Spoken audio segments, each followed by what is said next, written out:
What's up, everybody? My name is Joshua, and I'm with Bold Follower, here to answer a question you're probably going to get when you evangelize. That question is going to be, well, if Christianity is so great, why are so many Christians so bad? And one of the ways to answer that is, well, what is good and what is bad? Because if you don't believe that God gave a moral standard across the board of what is good and what is bad, there's no use to even answer that question. But the next way you could go is to talk about, well, free will. Well, God gave us free will.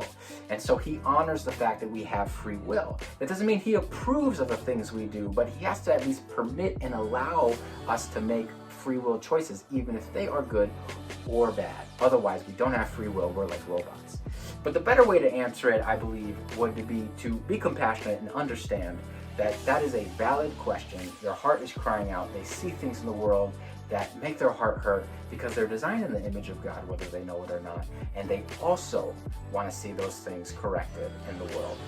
As Jesus says, he came to seek and save that which was lost. So all these things that are lost, all these things that are negative, God wants to redeem. Now, if you want to connect it to them in a way that they understand, talk about soap. See, we've got a lot of soap in the world. We've got it all over the place. And a lot of people can talk about soap. They can explain soap. They can even make soap.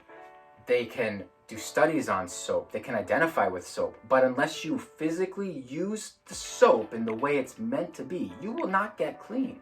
So you can have tons of soap around people, but they're not clean. The same way you can have tons of Jesus around people, but people still not being like him.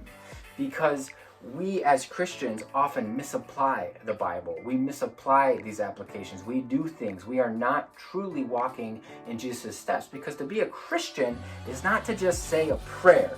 Be a Christian Christian means little Christ. A Christ follower means you follow Christ. There's two parts to it. The first part is salvation, recognizing that we can't be saved, that we are apart from God. The only way we get there is through him, through the cross and what he did on the cross. The second part is to walk it out. He not only died to give us life, a moment of life, to be resurrected in a moment, but to live a resurrected life. So he walks with us. And so you can share that when somebody talks about, well, if Christianity is so great, Jesus is so great, why is there so much bad? Just identify with them. Man, I agree, right? Like, that bothers me too. A lot of Christians do misapply. But then also humble yourself. So you know what? I probably have as well. We are not exempt. Stay humble, because we are part of that too. Not one of us is sinless. So we have all failed. We have all misrepresented Christ at a time. So take this moment to humble yourself and identify and understand, and also connect. Man, this life is hard, and there are a lot of things in this life that are hard, and a lot of people who are hypocrites. And you can, because really the Lord's name in vain is not always just saying OMG.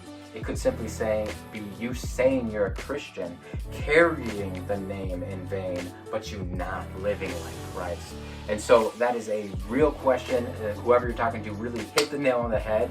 Thank them for observing and seeing what you know and what others know, and then direct them to the proper answer, continuing to point to the cross of that is the answer. So hope that helps.